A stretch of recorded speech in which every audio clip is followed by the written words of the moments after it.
Glória a Deus, a graça e a paz do Senhor Jesus, mais uma vez, se repouse sobre cada um de vós, habite na sua casa, na sua família, o anjo do Senhor esteja sempre guardando as nossas casas, nos livrando de todo mal, conforme ele disse que o anjo do Senhor acampa-se ao redor dos que os temem e os livra.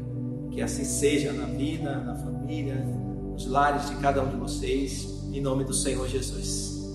Bem, queridos, mais uma vez, nesse dia de culto de oração, eu trago uma mensagem maravilhosa, como toda a palavra de Deus é maravilhosa. Eu quero compartilhar com vocês a respeito da ressurreição. O livro de 1 Coríntios, que é uma carta de 1 Coríntios de Paulo à igreja de Corintos. Paulo, no capítulo 15, ele discorre todo o capítulo 15 falando a respeito de ressurreição, que é um ponto alto de todo o evangelho, é a ressurreição. E a palavra do Senhor, ela nos ensina de diversas formas, de diversas maneiras, e que nos traz essa grande esperança, que é a ressurreição de cada um de nós que viemos a morrermos em Cristo Jesus. Nós temos a promessa dele de sermos ressuscitados para a glória eterna. E quando se fala disso, isso é um termo humanamente irracional, incomum e humanamente impossível. Pode até ser que alguém que teve uma parada cardíaca, os médicos vão lá e usam aquele desfibrilador, e aí, o termo que eles usam, ele ressuscita a pessoa, traz a pessoa de volta, ela estava ali praticamente morta, o coração parou, e aí reanima a pessoa para que o coração possa voltar com aquela carga elétrica sobre a pessoa. Mas o que a Bíblia fala é um termo de ressurreição para a vida eterna. Não é a ressurreição que você volta à vida e depois morre de novo. Não. O assunto sobre ressurreição é para nos conceder a imortalidade. Por isso que eu estou te falando que isso, em termos normais, em linhas normais, segundo o raciocínio humano, segundo a lógica humana, isso é impossível. Mas para entendermos esse assunto, nós temos que sair da área de racionalidade para irmos para a área do sobrenatural, que é onde Deus habita. Deus habita no meio de coisas sobrenaturais, que para Ele é normal, mas para nós é sobrenatural, porque Deus é o Deus do impossível. Deus é um Deus das causas impossível. Aquilo que é impossível para nós, para Deus é possível sim. Aquilo que nós não somos de forma nenhuma, com toda a tecnologia, com toda a inteligência que o homem chegou e a humanidade cresceu muito, principalmente na área de medicina, desenvolveu-se muito. Hoje a tecnologia faz com que o ser humano tenha até dá ao ser humano um pouco mais de vida, um pouco mais de anos de vida, e graças a Deus por isso. Mas falando da tecnologia de Deus, Deus não nos dá apenas um pouco mais de anos, alguns anos a mais de vida, não. Deus nos dá a imortalidade. E nós vamos entender isso hoje aqui mais claramente e temos ainda mais convicção das coisas que o nosso Deus pode fazer. Tem um termo na Bíblia que diz assim, que Deus pode fazer muito mais, além daquilo que pedimos ou pensamos, porque Deus é Deus. Se Deus não fosse capaz de realizar as coisas que Ele nos promete, Deus não seria Deus. Se Deus não fosse capaz de fazer aquilo que o homem não é capaz de fazer, nem de realizar, Deus não seria Deus. Deus seria como um homem, como nós, limitados principalmente. Mas Deus é o Deus do impossível.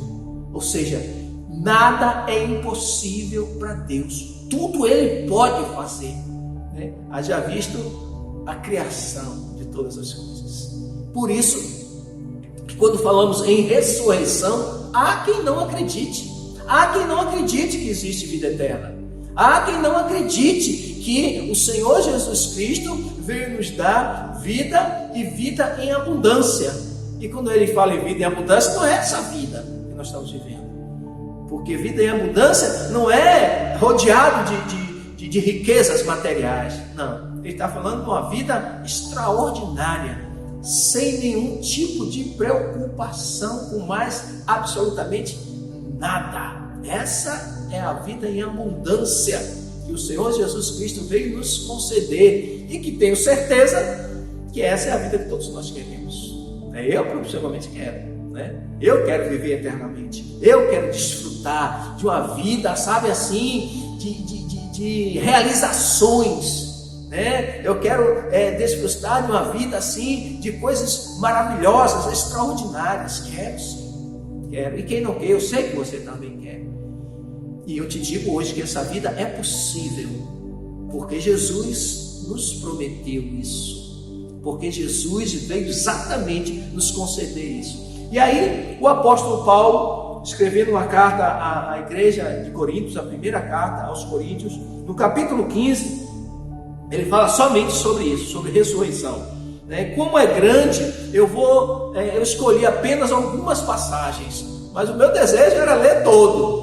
E aí a gente desfrutaria de todo o conteúdo maravilhoso que está contido nas Sagradas Escrituras, na segunda carta aos Coríntios, capítulo 15.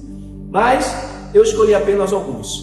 1 Coríntios, capítulo 15, versículo 3 em diante, diz assim, o apóstolo Paulo falando: porque primeiramente vos entreguei o que também recebi, ou seja, Paulo recebeu esse ensinamento, que Cristo morreu por nossos pecados, segundo as Escrituras, na palavra de Deus, versículo 4, e que foi sepultado, e que ressuscitou ao terceiro dia, segundo as Escrituras. Ou seja, as Escrituras é a base de tudo para nós, as Sagradas Escrituras. E que foi visto por Cefas é um outro nome do apóstolo Pedro, e depois pelos 12, ou seja, Jesus ressuscitou, foi visto por Cefas, que é o mesmo Pedro, e depois pelos 12. Versículo 6, depois foi visto uma vez por mais de 500 irmãos, dos quais vive ainda a maior parte, mas alguns já dormem também. Outra coisa eu acredito que é inédita no conhecimento de muitas pessoas, que Jesus, depois de ter ressuscitado, ele não só foi visto pelos apóstolos ressurreto, não, ele foi visto por mais de 500 pessoas. 500 pessoas testificaram que Jesus ressuscitou. E ele diz aqui, os quais vive ainda a maior parte. Estão vivos até hoje, pastor? Não é bem assim. Vive a maior parte na época em que o apóstolo Paulo escreveu a carta aos Coríntios. Então, naquela época, Paulo falando que mais de 500 pessoas também viram Jesus depois de ter ressuscitado. E algumas dessas pessoas ainda estavam vivas naquela época, e outras já tinham adormecido ou morrido. O versículo 7 diz: depois foi visto por Tiago, e depois por todos os apóstolos. Então, Paulo inicia o assunto sobre ressurreição, dizendo que, logicamente, o primeiro a ser ressuscitado para a vida eterna foi o próprio Jesus Cristo, aquele Senhor nosso de nossas vidas, que se fez homem e habitou entre nós, nos ensinou o caminho para a vida eterna, caminho para a salvação, e depois ele deu a sua vida, morreu pelos nossos pecados, mas ao terceiro dia ele ressuscitou dos mortos, E tendo ressuscitado, ele foi visto por Pedro e depois pelos 12 apóstolos, depois foi visto por mais de 500 pessoas, depois ele apareceu de novo aos apóstolos. Jesus apareceu 2 vezes somente para os apóstolos. Então, a segunda vez ele foi visto por Tiago e depois por todos os apóstolos, testificando assim que Jesus ressuscitou. Amém? Então isso é um fato verídico, verdadeiro. Jesus não está mais preso numa cruz. Ele ressuscitou dos mortos, está vivo. E diz a Bíblia que ele está sentado à direita de Deus Pai, intercede por nós com majestade. Partindo daí, eu quero ler o versículo 12. O versículo 12 diz assim: ora, o apóstolo Paulo ainda continuando sobre o mesmo assunto. Versículo 12: ora, se se prega que Cristo ressuscitou dos mortos, como diz alguns dentre vós que não há ressurreição dos mortos? Paulo faz uma indagação, um questionamento, como que trazendo para os nossos dias. Se você não acredita que haja ressurreição, então também você não acredita que Jesus ressuscitou dos mortos, porque no seu raciocínio isso é uma coisa impossível, isso é uma coisa de gente maluca, porque você só acredita naquilo que a sua compreensão pode lhe dar a razão. Mas a Bíblia nos mostra uma outra coisa que está acima da nossa razão, está acima da nossa compreensão. A vida de Jesus, que já nasceu de uma virgem, sem ter relação sexual, a vida de Jesus que foi morto pelos nossos pecados e que ao terceiro dia ele ressuscitou dos mortos. Então, se você não acredita que haja ressurreição, conforme Jesus prometeu, então você não acredita que Jesus ressuscitou, Você começa a ficar em xeque. Versículo 13. E se não há ressurreição de mortos, como muita gente acha que não há, também Cristo não ressuscitou. Versículo 14. E se Cristo não ressuscitou, logo é vã a nossa pregação. Ou seja, eu estou pregando aqui para nada. E também é vã a vossa fé. Você que acredita em Jesus, a sua fé é vã. Se você acredita em Jesus, mas não acredita na ressurreição, é isso que ele está dizendo. Então, Jesus ressuscitou dos mortos, provando assim que existe ressurreição.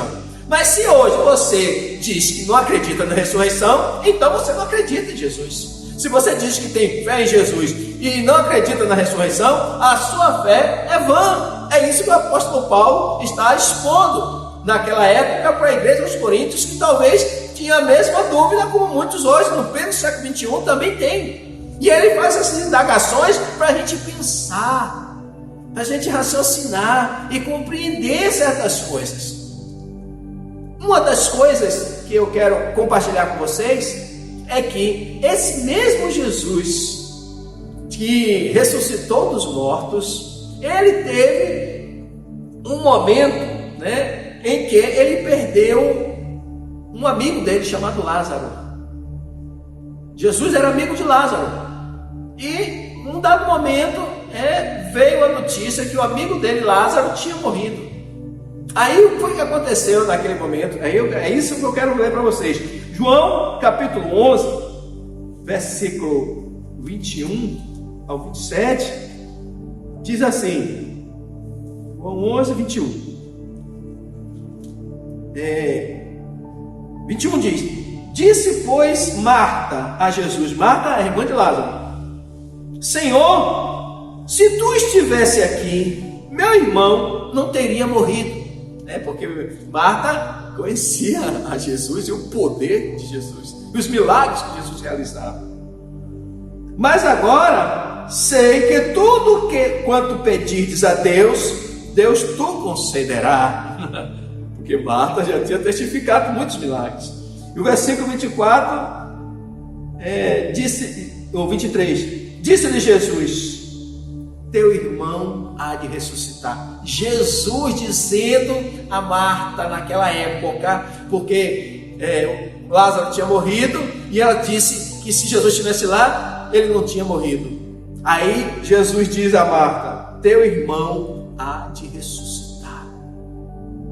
Disse-lhe Marta: eu sei que há de ressuscitar na ressurreição do último dia. Queridos, naquela época de Jesus, mais de 2000 anos atrás, já se acreditava na ressurreição do último dia.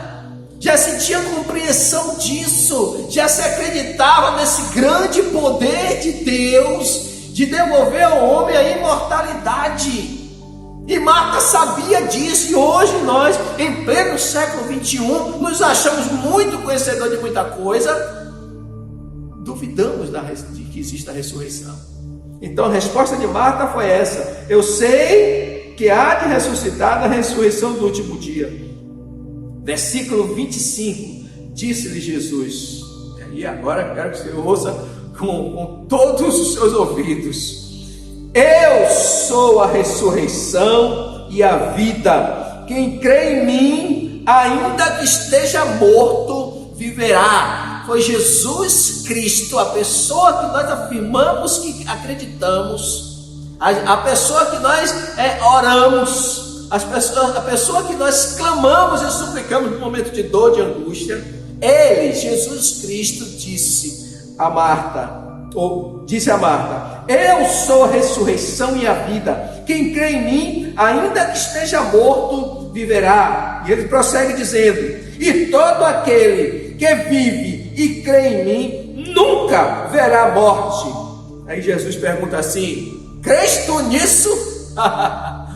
Eu gosto quando Jesus pergunta isso. Crês tu nisso? Por que Jesus faz essa pergunta no final? Porque ele sabe, por raciocínio humano, para a lógica humana, isso é impossível.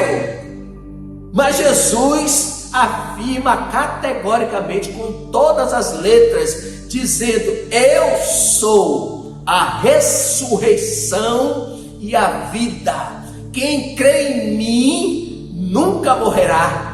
E quem vive e crê em mim nunca morrerá. Crês tu nisso? Não, ele diz: ainda que esteja morto, viverá. E quem vive e crê em mim nunca morrerá. As palavras de Jesus. Eu gosto de falar essas coisas porque nos coloca assim, sabe? Nos balança, porque nós afirmamos que cremos em Jesus. Mas quando vem uma afirmação dessa, que foge da nossa razão, a gente começa a duvidar. Então está na hora, ou crer ou não crer. E o crer exatamente é acreditar no impossível. E Jesus diz isso, versículo 27 diz assim: disse ela: sim, Senhor, eu creio que tu és o Cristo, o Filho de Deus, que havia de vir ao mundo. Pronto. Marta tinha muito mais discernimento das coisas de Deus do que muita gente hoje no pleno século 21. E até mesmo muitos que se dizem crentes, que estão dentro da igreja e não têm conhecimento perfeito da razão pela qual Jesus veio aqui esse mundo. Ele veio exatamente acabar com aquilo que traz mais sofrimento ao ser humano, que é a morte. E Jesus afirma: eu sou a ressurreição e a vida. Quem crê em mim, ainda que esteja morto, viverá. E aquele que vive e crê em mim nunca verá a morte. Mas a afirmação de Jesus. Voltando para Paulo agora, no Coríntios 15, que Paulo, tendo conhecimento de tudo isso, ele escreve agora essa carta aos Coríntios para trazer de volta esse assunto e mostrar a todos aqueles que viviam na igreja naquela época e a nós hoje, que a nossa esperança está em Cristo Jesus, porque Ele é a ressurreição e a vida.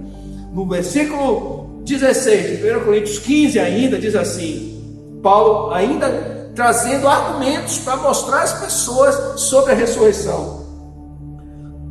Versículo 16: porque se os mortos não ressuscitam, também Cristo não ressuscitou. E se Cristo não ressuscitou, é vã a nossa fé, e ainda permanecemos nos nossos pecados, porque Ele morreu para pagar os nossos pecados. Versículo 18: e também os que dormiram em Cristo estão perdidos. Esses dormiram em Cristo quer dizer aqueles que morreram crendo na esperança da ressurreição estão perdidos. se realmente a ressurreição não existe. Versículo 19.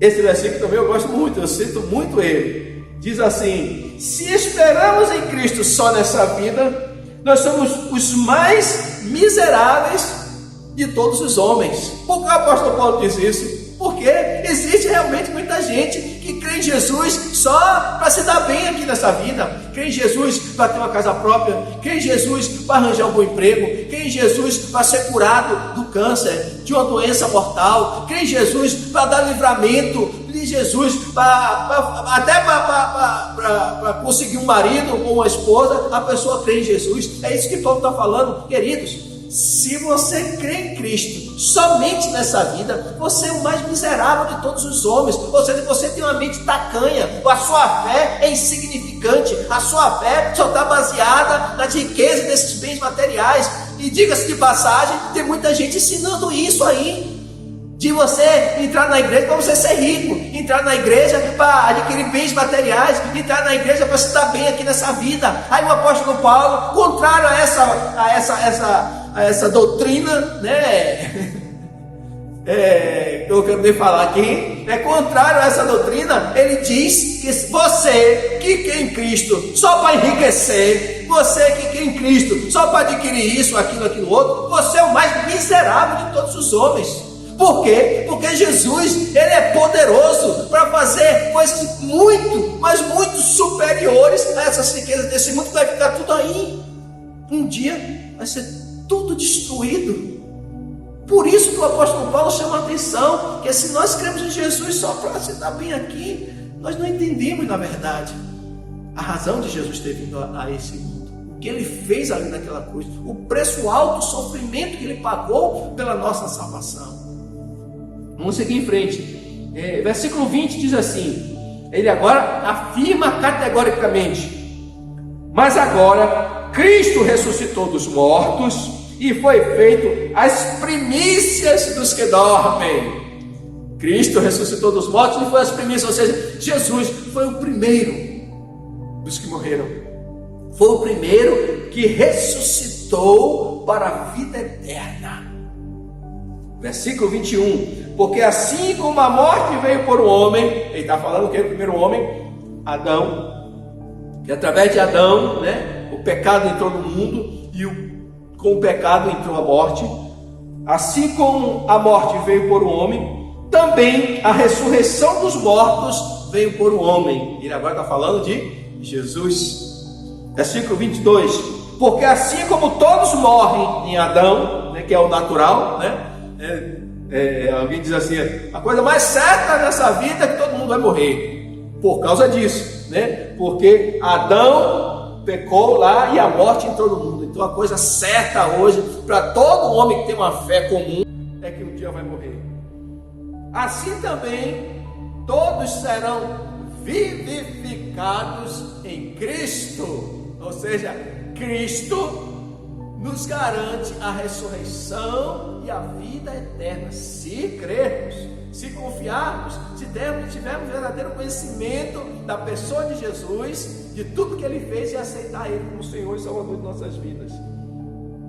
Pulando daí, eu quero chegar até o versículo 34, que diz assim: vigiai justamente e não pequeis, porque alguns ainda não têm o conhecimento de Deus, né? Como a grande maioria dos seres humanos hoje.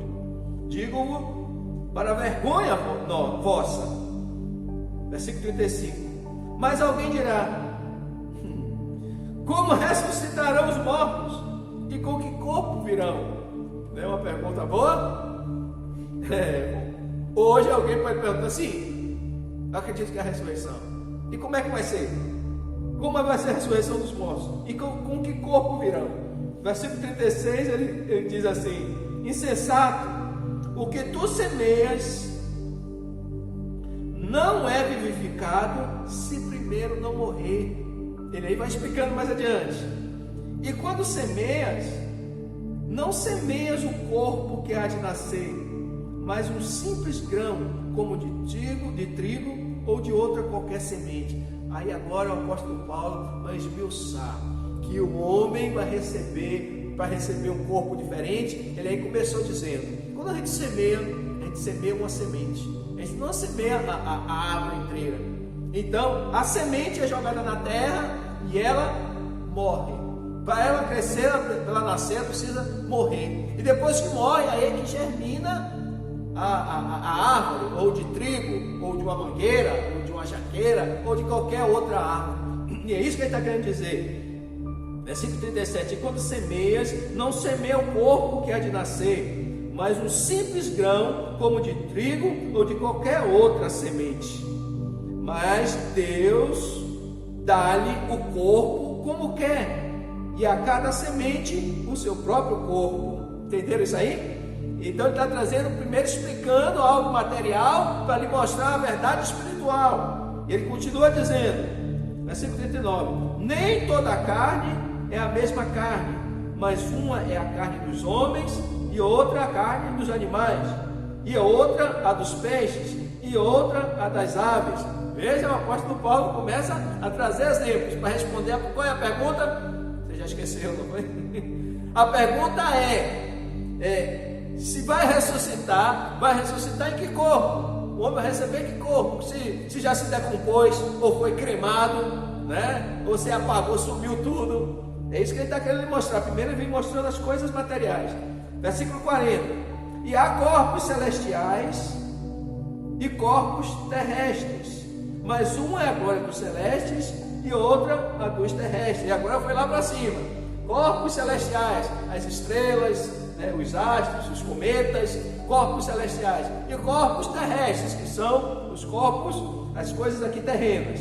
Versículo 41: uma é a glória do sol e outra a glória da lua. Veja a sabedoria que esse homem, inspirado pelo Espírito Santo de Deus, naquela época, já conhecia isso tudo. Veio de quem? Do próprio Espírito de Deus, para tentar trazer uma verdade lá embaixo. Falando da glória do sol, a glória da lua, e outra a glória das estrelas, porque uma estrela difere de glória de outra estrela, né? Se você olhar nos céus, você vê estrelas, né, de uma luminosidade maior, outras de luminosidade menor, outras de uma cor, outras de outra. Paulo indo até lá, né, falando até sobre os astros. Versículo 42. Aí agora ele chega: assim também é a ressurreição dos mortos. Semeia em corpo em corrupção, ressuscitará em incorrupção. Essa corrupção é o deterioramento do corpo, né? Porque és pó e ao pó tornarás. Depois que morre, esse corpo se decompõe. Então ele fala em corpo de corrupção. Ressuscitará em incorrupção, ou seja, vai ressuscitar num corpo que não se decompõe mais, que não sofre mais a ação do tempo, que não envelhece, que não se decompõe, que não se degenera. Versículo 43: semeia em ignomínia, ressuscitará em glória. Ignomínia é em desonra, né? A pessoa morreu. Eu fico imaginando assim, a pessoa assim culta, de uma inteligência assim sobrenatural. A gente pode falar em Einstein, né? Um homem era um gênio, mas mesmo assim morreu com toda a sabedoria, com toda a genialidade dele, mesmo assim morreu. É isso. Semeia-se em ignomínia, ressuscitará em glória. Semeia-se em fraqueza, ressuscitará em vigor. Aquela pessoa que morre cheia de dias, né? Já velhinho, sabe? Já caducando, já não aguenta nem andar mais. Então é isso. Semeia em toda fraqueza, ressuscitará em vigor. Semeia-se corpo animal, que é esse corpo humano, ressuscitará em corpo espiritual. E se há corpo animal, há também corpo espiritual. Então ele chega agora aqui a resposta de que corpo virão. Receberemos um corpo espiritual, receberemos um corpo incorruptível, receberemos um corpo glorioso, um corpo pelo qual o Senhor Jesus também recebeu naquele grande terceiro dia depois de sua morte. Ele recebeu um corpo dessa forma, um corpo que não se decompõe mais, um corpo glorioso, um corpo que tinha uma glória, um corpo espiritual. Jesus foi o exemplo para que todos nós hoje sejamos desafiados na nossa fé em acreditar na ressurreição dos mortos, do mesmo jeito que Jesus ressuscitou. para mexer mais ainda com o raciocínio de vocês, a Bíblia diz que quando Jesus ressuscitou, os apóstolos estavam fechados no local e Jesus apareceu no meio deles. Há quem diga que Jesus passou pela porta, passou pela parede, porque era um corpo tão extraordinário. Eu sei que você pode estar duvidando agora disso, parece até um filme de ficção, mas aconteceu, é fato, a Bíblia relata isso, e o apóstolo Paulo, demonstrando aqui agora, para nos fazer entender essas coisas, ele esmiuça dessa forma, dizendo: se há corpo animal, há também corpo espiritual. E nós cremos no Senhor Jesus Cristo, cremos nessa promessa da ressurreição. Ao morrermos, na ressurreição dos mortos, nós receberemos esse corpo incorruptível, esse corpo que não morrerá mais. Então, para finalizar, o versículo 57, ele conclui dizendo assim: mas graças a Deus, que nos dá a vitória por nosso Senhor Jesus Cristo. Que vitória é essa? A vitória sobre a morte. Graças a Deus que o Senhor Jesus, ele venceu a morte por nós, e ele nos dá agora essa vitória. Jesus Cristo nos dá essa vitória. Versículo 58. Portanto, amados irmãos, sede firmes e constantes, sempre abundantes na obra do Senhor, sabendo que o vosso trabalho não é vão no Senhor. Ele conclui o capítulo 15 falando sobre a ressurreição, nos dando assim um conselho: estarmos firmes e constantes e sempre abundantes na obra do Senhor. Estarmos firmes nas promessas do Senhor, estarmos constantes, sabe, no exercitar os mandamentos do Senhor, que é a prova da nossa fé. A prova que cremos no Senhor Jesus Cristo é quando nós nos submetemos à sua palavra, acreditamos na sua palavra. Se cremos, nós acreditamos em tudo aquilo que ele diz. Então ele diz: sede firmes e constantes, sempre abundantes na obra do Senhor, sabendo que o vosso trabalho não é vão no Senhor, que a vida que estamos vivendo hoje em Cristo Jesus não é vã. Nós temos um prêmio lá na frente. Tem um trecho, que alguém até já pregou aqui, falando que se cremos no Senhor Jesus, aquele que se aproxima de Deus, é necessário que creia que Ele existe e que Ele é recompensador daqueles que o buscam. E é exatamente isso que Paulo fala: nosso trabalho não é vão no Senhor. Nós continuamos pregando aqui a palavra do Senhor, nós continuamos ministrando aqui ao Senhor, servindo a Deus, obedecendo aos seus mandamentos, divulgando essa palavra de esperança, essa palavra maravilhosa para toda a humanidade, para que todos tenham acesso, para que todos tenham aquilo que mais anseiam nesse mundo. Porque eu sei que ninguém quer morrer, todos nós queremos viver eternamente, porque nós não fomos criados para morrer, nós fomos criados para viver eternamente, e Jesus veio devolver isso para nós, a imortalidade. E ele declara que ele é a ressurreição e a vida, e o apóstolo Paulo traz agora aqui de novo esse assunto que ele aprendeu lá, que Jesus ressuscitou dos mortos, e que a ressurreição faz parte da vida de todo aquele que nele crê, em Jesus Cristo. Tem essa esperança, porque foi ele, Jesus, que nos prometeu. Deus assim o abençoe, e que a sua vida seja nessa esperança, de que em breve nós receberemos do Senhor um corpo incorruptível, um corpo que não vai morrer mais, e assim estaremos para sempre com o nosso Senhor. Deus abençoe. E a minha oração agora é para que essa palavra possa surtir um efeito poderoso na sua vida. E eu clamo a Deus para que o Senhor testifique isso agora, e que cada um de vocês vivam nessa esperança, vivam constantemente, sempre abundante na obra do Senhor, estejam firmes nessa esperança, porque fiel é o que tem nos prometido o nosso Senhor, e Ele em breve virá para nos conceder essa alegria da salvação em Cristo Jesus. Que teu grande amor, a graça salvadora do seu Filho amado, nosso Senhor e Salvador Jesus Cristo, a doce comunhão e consolação do seu Espírito, depois sobre todos, em nome de Jesus. Deus abençoe e até a próxima.